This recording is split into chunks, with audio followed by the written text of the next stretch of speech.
5월 19일 성령 강림절 주일예배를 시작하겠습니다. 찬송가 38장 예수의 왕이여 찬양하시겠습니다.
전능하사 천지를 만드신 하나님 아버지를 내가 믿사오며 그 외아들 우리 주 예수 그리스도를 믿사오니 이는 성령으로 잉태하사 동정녀 마리아에게 나시고 본디오 빌라도에게 고난을 받으사 십자가에 못 박혀 죽으시고 장사한 지 사흘 만에 죽은 자 가운데서 다시 살아가시며 하늘에 오르사 전능하신 하나님 우편에 앉아 계시다가 저리로서 산 자와 죽은 자를 심판하러 오시리라. 성령을 믿사오며 거룩한 공예와 성도가 서로 교통하는 것과 죄를 사하여 주시는 것과 몸이 다시 사는 것과 영원히 사는 것을 믿사옵나이다. 아멘.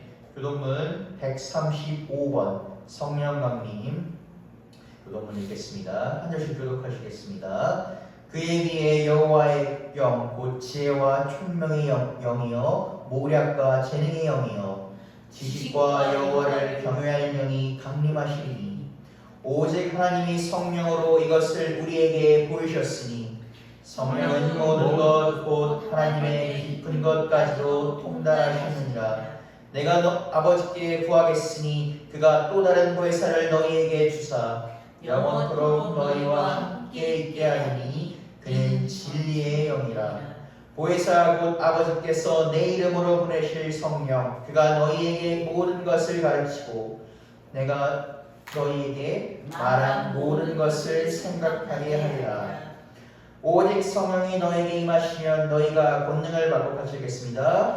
예루살렘과 온 유대와 사마리아와 땅끝까지 이르러 내 증인이 되리라 하시느니라. 오늘 하나님께서 주신 말씀은 사도행전 2장 14절에서 21절입니다. 사도행전 2장 14절에서 21절입니다.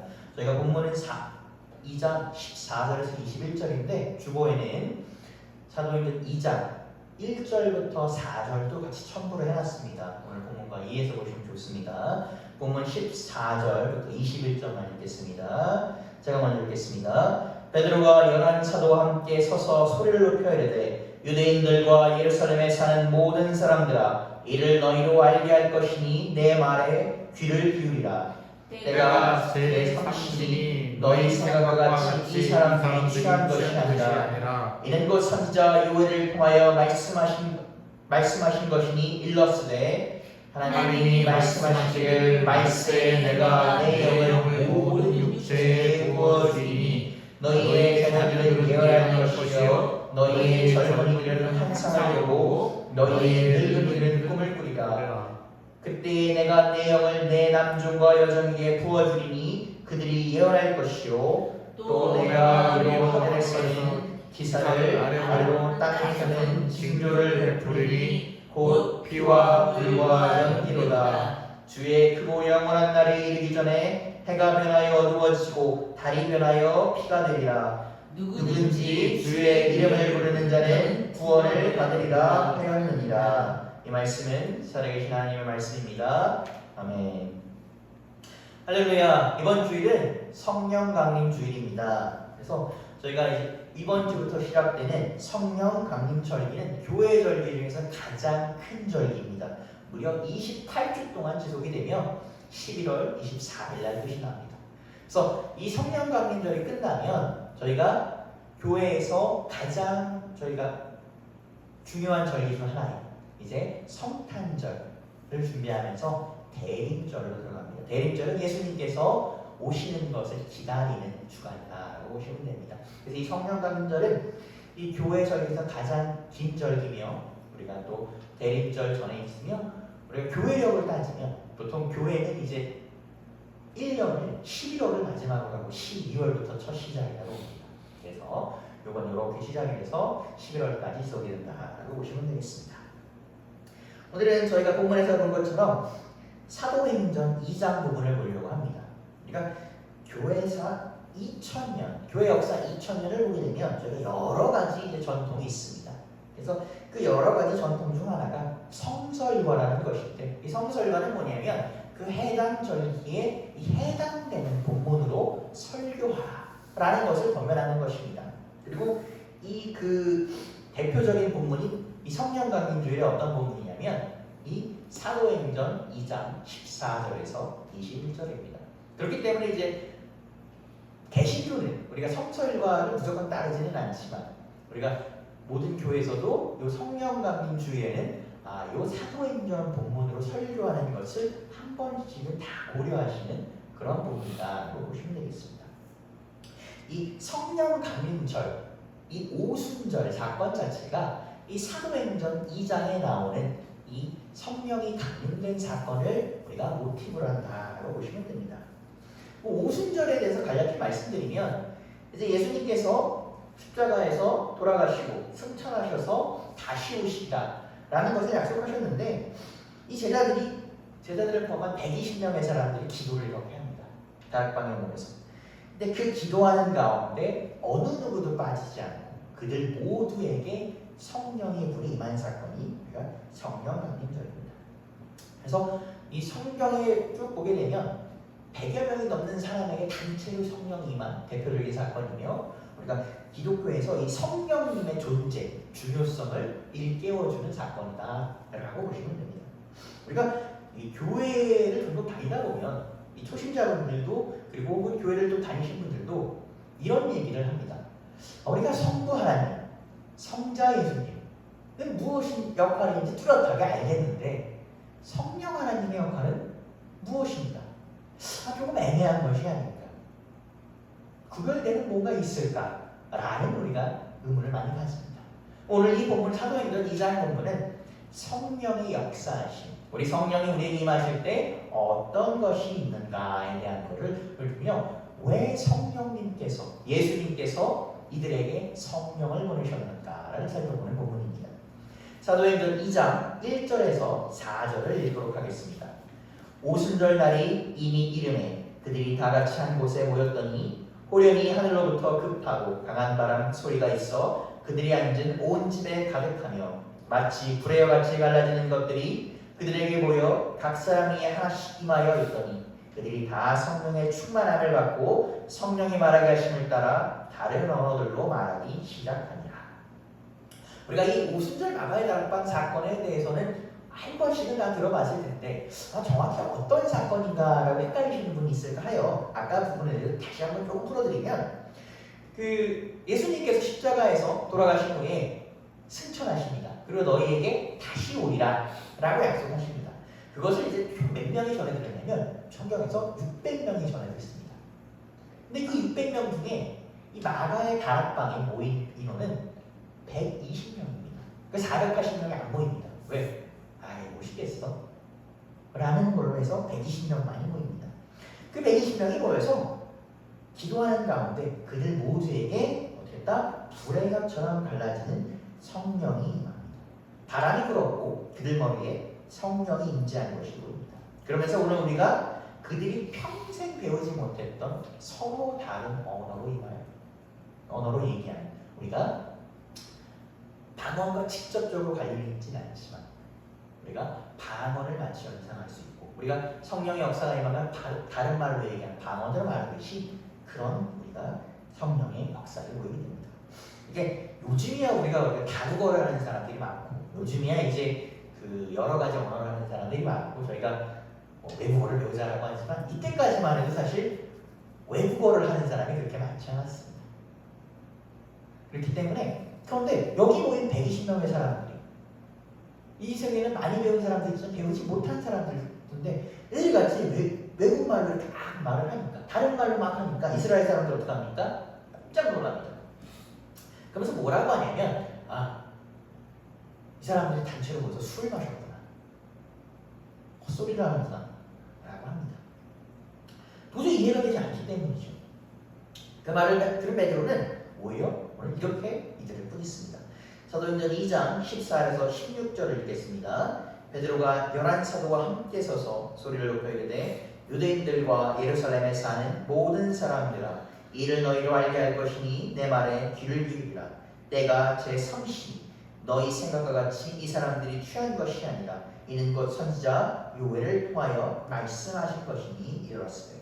그러니까 베드로는 오늘 뭐라고 얘기합니까? 우리가 술에 취한 것이 아니다.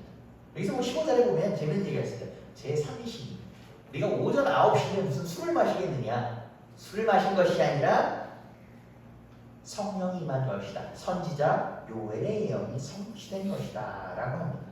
그래서 뒤이어 우리가 17절에서 21절까지는 이 요엘의 예언을 인용하면서 성령이 임한 것이 어떤 것인지 해서 설명을 합니다. 그래서 베드로는 하나님께서 모든 사람들에게 성령을 부어줄 것이다 라는 것을 약속했다라는 것을 명시하고 있습니다. 사도행전 2장 17절에서 18절을 읽도록 하겠습니다. 하나님이 말씀하시기를 말세에 내가 내 영을 모든 육체에 부어주리니 너희의 자녀들은 예언할 것이요 너희 젊은이들은 환상을 보고 너희 늙은이들은 꿈을 꾸리라. 그때 내가 내 영을 내 남종과 여종에게 부어주니 그들이 예언할 것이고. 그러니까 여기서 보게 되면 우리가 보통 성령이 제가 그 청소년부에 설교할 때 그런 얘기를 했습니다. 여러분 믿음이 강한 사람, 성령 충만한 사람은 어떤 사람입니까? 그 사람의 이름은 어떤 이미지입니까? 라고 하면 우리가 생각나는 이미지가 있지 않습니까? 그런데 우리가 보통 방언을 하고 그렇죠? 통성 기도를 크게 하고 이런 것이 성령 충만한 이미지입니다. 맞습니다. 틀린 것은 절대 아닙니다. 근데 오늘 사도행전에서 이 요엘의 예언을 보게 되면 어떻게 합니까? 예언을 하고 환상을 하고 꿈을 꾼다라고 합니다. 우리가 성경을 보게 되면 구약성서부터 우리가 하나님께서는 이렇게 계시를 통해서 이들에게 말씀을 하십니다. 그런데 이 구약에서 하나님께서 말씀하신 계시는 완전하지가 않습니다. 이게 무슨 얘기냐? 하나님의 계시가 완전한 것이 아니라 듣는 사람이 완전하지 않습니다. 대표적인 예시를 생각하시면 삼손을 생각하시면 됩니다. 삼손이 어떤 사람이었습니까? 삼손은 나시인으로서 선택받는 사람이었습니다. 사사였습니다. 하나님 평상시에 그냥 일반인하고 똑같고 일반인보다 못난 모습도 보였던 사람인데 하나님의 영이 임하니까 그는 어떻습니까? 나귀뼈를 붙잡고 블레셋 군대를 1000명을 이깁니다. 그리고 하나님의 영이 떠나면 다시 원상태로 돌아갑니다. 이 구약 때는 저희가 인간이 불완전하기 때문에 죄가 있었기 때문에 성령이 영원히 임하지 못합니다. 그런데 예수님께서 십자가에서 돌아가시고 죄를 사하시면 어떻게 됩니까? 성령이 우리 가운데 곁에 임할 수 있게 됩니다. 그래서 오늘 뭐라고 얘기합니까? 내 영, 성령을 모든 육체에게, 이스라엘 사람뿐만이 아니요 제자들에게만이 아니요 이 예수 그리스도를 믿는 모든 이들에게 부어주니 제가 이 모든 이들에게 성령이 영원할 것이다. 그래서 오순절 사건은 우리가 예수님의 이름으로, 예수 그리스도 이름으로 모든 모인 이들이 우리가 하나 되어서 그 가운데 기도할 때에 성령의 인도하심으로 하나님께 나아가는 것입니다. 우리가 교회에서 뭐라고 합니까? 모여 기도하라라고 합니다. 우리가 한 명이 기도하는 것보다 두 명이 기도하는 것이 더 세고 세 명이 기도하시는 것이 더 세다고 합니다. 왜 그렇습니까? 주님께서 우리에게 성령을 부어주셨기 때문에. 성령은 어떻습니까? 앞으로 뒤에 얘기 드리겠지만 성령은 하나님과 예수님을 잇는 분이며 예수님과 우리를 이루어주는 분입니다. 그렇기 때문에 성령께서는 우리와 함께 하십니다. 우리의 기도를 들어주십니다. 우리의 간구를 들어주십니다. 바람과 같이 임하시고 불의 혀같이 임하시며 우리를 떠나지 않으십니다. 예수님께서 뭐라고 하셨습니까? 내가 다시 오리라. 내가 너희와 함께 하리라. 뭐를 임하셨습니까? 성령으로 임하신 것입니다. 그렇기 때문에 성령의 사건은 이스라엘 사람만을 위한 것이 아닙니다. 당시 그냥 그 오순절에 120명 모인 이들만 위한 것이 아닙니다. 어떻습니까? 오늘날에도 지금 우리에게도 예수님의 이름으로 모인 사람, 그 자녀들, 젊은이들, 장년들, 남녀노소 누구나 어느 공과 상관없이 모두를 위한 사건인 것입니다. 그러면 우리는 아까 제가 미리 좀 살짝 말씀드렸지만 왜 하나님 예수님을 믿는 것에서 그치는 것이 아니라 성령을 받아야 합니까? 우리가 왜 성령이 임하여야 합니까? 라는 질문을 하게 됩니다. 예수님께서 승천하시기 전에 제자들을 모시고 뭐라고 얘기하셨습니까? 제자들이 다음과 같이 얘기하십니다. 요한복음 14장 26절을 읽겠습니다. 보혜사 곧 아버지께서 내 이름으로 보내실 성령 그가 너희에게 모든 것을 가르치고 내가 너희에게 말한 모든 것을 생각하게 하리라. 우리가 오늘 아까 교독문에 읽었습니다. 예수님께서는 뭐라고 하십니까? 내가 아버지께서 내 이름으로 누구를 보내시리라? 성령 하나님을 보내시리라. 우리 당시를 생각해 보게 되면 예수님께서는 곧 오신다 하였습니다. 제자들은 붙잡고 있었습니다. 아마 그 600명 중에서 우리가 480명은 예수님께서 곧 오십니까? 하루 있다 오시나? 이틀 있다 오시나? 아니면 안 오시나? 라고 흩어졌을 것입니다. 그 120명은 모여 기도합니다. 예수님께서 승천하시는 50일이 지났을 때 예수님께서는 어떻게 오셨습니까? 육신으로 오신 것이 아니라 성령으로 오셨습니다. 물론 예수님께서는 마지막 날에 그 육신으로도 영으로도 오실 것입니다. 그러나 그 기다리고 있는 제자들에게 어떻게 오셨습니까? 성령으로 오셨습니다. 그 성령은 하나님께서 보여주신 성령은 구약시대처럼 우리를 떠나는 것이 아니라 우리 가운데 임합니다. 우리 가운데 임합니다. 그리고 우리 가운데 능력을 주시고 힘을 주십니다. 우리가 생전 배우지도 못한 언어를 그 120명이 말했던 것처럼 예수님께서는 우리와 함께 하시고 우리를 붙잡으십니다. 그리고 우리가 어떻게 하십니까? 능력을 주시고 우리와 함께 하십니다. 우리는 성령께서는 우리 곁에 머무실 때 어떻게 하십니까? 예수님께서 제자들과 함께 하셨습니다. 베드로는 긴 칼을 들고 예수님을 내가 지킬 것이다 라고 했습니다. 그러나 결국 누가 누구를 지켰습니까? 예수님께서 베드로를 지키셨습니다. 그리고 오늘 예수님께서는 뭐라고 얘기하십니까? 내가 아버지께서 내 이름으로 성령을 보내리니 예수님께서 제자들을 지키신 것처럼 오늘 우리를 지키시다 라고 말씀하신 것입니다. 아멘. 우리는 기도합니다. 누구 이름으로 기도합니까? 예수님의 이름으로 하나님께 기도를 올립니다. 그런데 여러분 생각해 보십시오. 우리의 기도가 저기까지 닿기가 얼마나 어렵겠습니까? 여러분도 보시면 우리가 실제로 그런 일이 일어나지는 않지만 우리가 비싼 택배를 시킨다고 한다요. 우리가 그 택배가 오기까지 얼마나 합니까? 혹시 없어지진 않을까? 불신되면 어떡하지? 걱정을 합니다. 그런데 우리의 그 영혼의 기도, 우리의 그 영혼 유기에서 영의 기도가 이 올라갈 때 온전히 닿으려면 우리 힘만으로 되겠습니까? 그래서 오늘 예수님께서 얘기하십니다. 성령께서 우리가 예수님을, 하나님을 이으실 것이다. 우리가 기도하는 것은 우리 힘으로 기도하는 것이 아니라 예수 그리스도께서 보내신 그 성령을 붙잡아 기도한다라고 얘기합니다. 그러면 우리가 성령은 어떤 분이십니까? 좀 더 가보겠습니다. 요한복음 14장 17절을 읽겠습니다. 그는 진리의 영이라 세상은 능히 그를 받지 못하나니 이는 그를 보지도 못하고 알지도 못합니다. 그러나 너희는 그를 아나니 그는 너희와 함께 거하며 또 너희 속에 계시겠습니다. 로마서 8장 26절 27절입니다. 이와 같이 성령도 우리의 연약함을 도우시나니 우리는 마땅히 기도할 것을 알지 못하나 오직 성령이 말할 수 없는 탄식으로 우리를 위하여 친히 간구하시느니라. 마음을 살피시는 이가 성령의 생각을 아시나니 이는 성령이 하나님의 뜻대로 성도를 위하여 간구하시느니라. 요한복음을 보게 되면 우리가 계속 아까 요한일서를 지난주부터 계속 살펴봤습니다. 요한일서에 보면 요한일서는 뭐라고 합니까? 우리가 하나님을 아는 것은 사랑하기 때문이요라고 얘기합니다.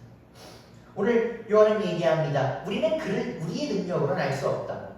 그러나 우리는 알 것이다. 왜? 그가 우리와 함께하기 때문에. 누구의 이름으로? 예수님의 이름으로 함께하기 때문에 우리와 거할 것이다. 또 이렇게 얘기합니다. 성령을 도우시다. 우리의 연약함을 도우시는 분이다. 우리가 넘어졌을 때, 우리가 좌절했을 때 내버려 두시는 것이 아니라 우리를 일으켜 세우시는 분이다. 베드로가 예수님을 부인하고 나서 처참한 마음으로 저기 갈릴리에 들어가서 물고기를 잡고 있을 때 예수님께서 베드로에게 오셨습니다. 그리고 베드로에게 어떻게 하십니까? 3번 부르십니다. 그 3번 부르심은 물론 베드로야 왜 부인했니? 라는 것이 있을 수도 있습니다. 그러나 그를 질책하기 위해서 부르신 것이 아닙니다. 그를 3번 부인한 그를 3번 부르시며 내가 너를 사랑한다. 그리고 너가 나를 사랑하는 것을 안다. 라고 하시면 그를 일으키십니다.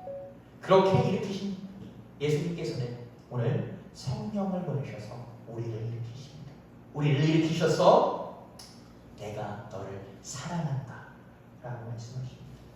우리가 영어 성경을 보게 되면 우리가 보혜사 성경이라고 하는 사실 말이 되게 어렵습니다. 저는 개인적으로 그 한국 성경을 보면서 제가 요즘 젊은 친구들 영어를 잘하니까 요즘 학생들이 영어를 잘하니까 영어 성경을 같이 보겠으면 같이 봐라는 말을 보내줍니다. 아니 한국 성경 보기 전에 영어 성경을 보라니라고 했는데 이 영어 성경을 보게 되면 성경에서 뭐라고 표현하면 카운셀러라고 표현합니다. 상담자. 우리의 마음을 치유하시는 분. 성령은 어떤 분입니까? 우리가 세상 가운데 살 때에 찢어지고 힘들고 우리가 치유됐다고 하나 이렇게 상처는 우리가 흉터 생기고 그러지 않습니까? 이기려고 아등바등하지 않습니까? 그것을 치유하시는 분이다. 카운셀러다라고 해서 우리의 그 연약함, 우리가 세상 힘든 가운데 우리가 아등바등 이기려고 하는 그것을 그가 그 가운데 상처받은 것, 흉터진 것을 뭐 하시는 것이다? 치유하시는 분이다. 그리고 성령께서는 우리가 한숨 지는 그 탄식을 우리를 위하여 우리 대신하시며 우리를 위하여 예수께 기도하시는 분이다. 우리와 함께 간구하시는 분이다 라고 설명합니다. 그러면서 우리에게 뭐라고 합니까? 마음을 살피시는 이가 성령의 생각을 하시다니. 하나님과 예수님께서는 뭐한다?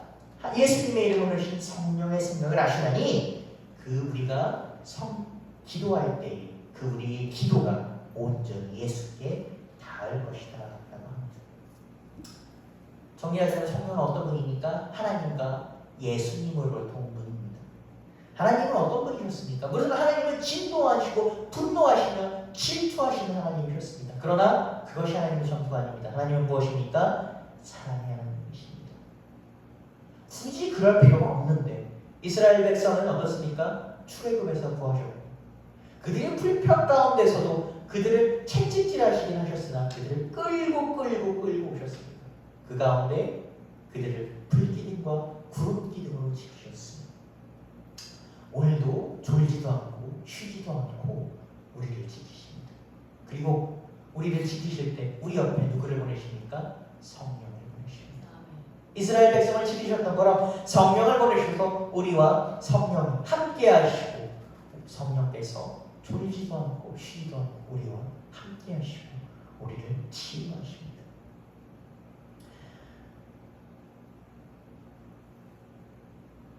우리가 이 세상 가운데서 위로받는 것, 세상 가운데서 우리가 성공하는 것, 그것이 기독교가 추구하는 행복과 정부는 절대 아닙니다. 그러나 우리가 이 살아가는 동안 예수님의 그 오실 마지막 날을 기다리는 동안 우리가 끝없이 세상 가운데 넘어지고 우리가 유혹받으며 합니다. 참 성경을 보게 되면 2000년 전도 이렇게 얘기합니다. 때가 악합니다. 시간을 아껴라. 2000년 전도 악하고 2000년이 지난 지금도 악합니다. 참 그러면 도대체 언제 세상은 선한 것일까? 라는 생각을 하게 됩니다. 그 악한 가운데 우리는 어떻습니까? 끝없이 넘어지고 상처받고 그 악함을 따라가고 사는 사람들 저렇게 사니까 쉬워 보이는데 우리도 저렇게 살까? 라는 생각을 하게 됩니다. 참 옳지 않은 생각이지만 그런 우리가 악한 것에 유혹받게 됩니다. 그러나 오늘 성령께서는 어떻습니까? 우리와 붙잡아주십니다. 우리와 함께 하십니다. 우리에게 말씀하십니다. 예수께서 제자들을 붙잡으셨던 것처럼 예수님이 보내신 성령께서 우리를 붙잡으시며 우리를 치유하십니다. 우리의 삶 가운데 많은 어려움이 있습니다. 그 삶 가운데 성령을 붙잡으시며 기도하시며 우리의 그 기도가 성령을 통해서 하나님과 예수님께 전달되었음을 믿으시는 여러분 되시기를 주님의 이름으로 축복합니다. 기도하시겠습니다. 주님 감사합니다. 오늘도 우리를 이 자리에 불러주셔서 우리로 하여금 주님께 예배드리게 하시니 감사드립니다. 아버지께 말씀하셔서 예수님의 이름으로 보내신다는 그 성령을 우리에게 보내셔서 그 성령께서 오늘도 지금 이 자리에 우리와 함께 하시는 주님 감사드립니다. 성령께서 우리와 함께 하실 때에 우리의 간구를 들으시고 우리의 마음을 치유하시며 우리를 붙잡아 주시옵소서. 우리가 다른 것에 흔들리지 않게 하시며 우리가 연약하고 나약하여 넘어지고 유혹받지 않게 하시며 끝없이 주님께 나아가요 주님께 영광 돌리는 그런 우리 될 수 있도록 함께하여 주옵소서. 우리가 세상 가운데 승리하는 것, 소위 세상에서 말하는 그 성공조차도 오직 주님을 위한 것이 되게 하시고 우리가 우리를 위해서만 우리의 잘됨을 위해서만 쫓지 않게 우리를 이끌어 주옵소서. 우리가 다른 어떤 것에 눈을 뺏기지 않게 하시고 주님께서 이끄시는 그 성령의 임재 가운데 우리가 오늘 이번 한 주도 살아갈 수 있는 우리 될 수 있도록 주님 간절히 간구드립니다. 오늘 이 가운데 주님의 나올 때 우리가 기도합니다. 주님 마음의 힘듦과 육체의 힘듦과 여러 가지 기도합니다. 주님 그 어떤 것보다 내 마음을 다른 누구보다 잘 아시는 주님 주님의 이름으로 기도하오니 성령 하나님을 통해서 우리의 기도를 들어주시옵소서. 이 모든 말씀 살아계신 예수 그리스도 이름으로 기도드렸습니다. 아멘. 찬송가 184장 불길 같은 주성령 찬양하시겠습니다.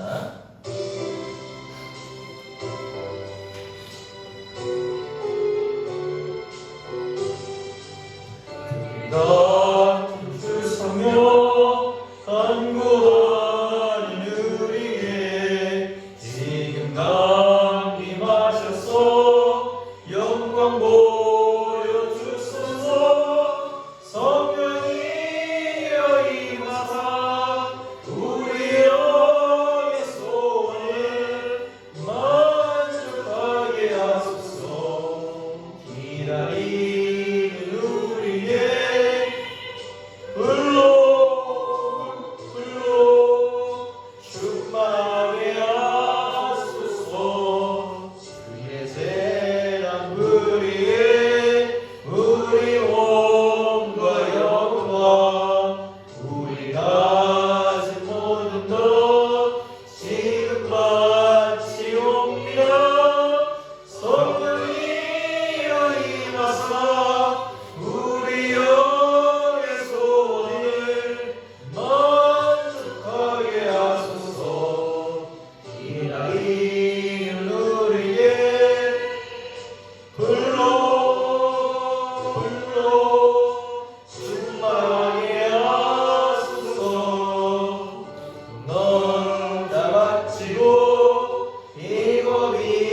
기도하시겠습니다. 주님 감사합니다. 오늘 이 자리에 나올 때 주님을 위하여 예물을 드립니다. 이 예물을 드린 손길을 기억하여 주시고 우리가 이 예물을 드릴 때에 단지 드리는 것에서 멈추는 것이 아니라 주님을 사모하는 마음과 우리의 모든 것이 주님께로 나옴을 기억하게 하여 주옵소서. 그리하여 이 예물이 올바른 곳에 쓰이게 하시고 이 예물을 드릴 때에 우리의 몸과 마음을 함께 드릴 수 있는 우리 될 수 있도록 허락하여 주시옵소서. 주님 감사합니다. 이번 한 주도 우리가 살아가는 동안 우리의 걸음이 찍히는 곳곳마다 주님께서 인도하여 주시고 오직 주님을 위하여 영광 높이는 우리 될 수 있도록 주님 간절히 간구드립니다. 주님 우리 한 주 살아가는 동안 주님께서 우리가 함께할 것을 기도드리며 이 모든 말씀 살아기 예수 그리스도의 이름으로 기도드렸습니다. 아멘. 교회 소식 나누겠습니다. 이번 한 주도 예수님과 동행하시며 승리하시길 바랍니다. 이번 주는 성령 강림 주일이었고 저희가 말씀드린 것처럼 성령 강림 절기는 11월 24일까지 이어집니다. 그리고 다음 주는 웨슬리 회심 기념 주일입니다. 여러분 그래서 기독교 역사 전체에서 있는 것이 아니라 감리교 내에서 우리가 감리교의 시작이라고 할 수 있는 존 웨슬리 목사님의 회심이라고 해요. 우리가 회심은 무엇이냐면 예수 그리스도를 우리가 진정으로 영접한다라는 것입니다. 우리가 사실 교회를 다닌다라고 하면서도 저도 교회를 다닌다라고 하면서도 예수님께서 진짜 구주시구나, 예수님께서 나와 함께 하시는구나 라는 것을 우리가 깨닫는 것은 쉽지 않습니다.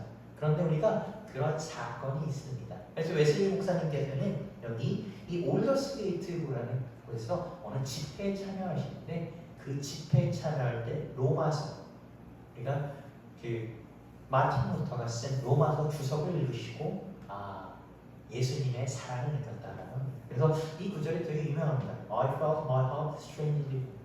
나의 마음이 따뜻해짐을 느꼈다라는 것입니다. 우리가 보통 번역을 따뜻해짐을 느꼈다라고 이렇게 번역을 하는데 저 같은 경우 이걸 따뜻해짐이라기보다도 웜들을 이렇게 번역하고 싶습니다. 나의 뭔가 마음이 움직였다. 뭔가 감동이 들어왔다. 우리가 성령이 오게 되면 그 따스한 감동이 있다고 합니다. 이 성령께서 임하실 때 내 마음이 어떻다? 따뜻한 감동이 있어. 내 마음이 움직였다. 내 돌과 같이 굳은 이 마음을 성령께서 움직이셨구나. 저는 개인적으로 이렇게 생각해요. 제 그냥 개인적인 해석입니다. 그래서 성령 강림 주일을 맞아서 저희가 이 로마서 본문을 설교할 때 여러분께도 성령의 그 감동이 임하기를 주님으로 축복합니다.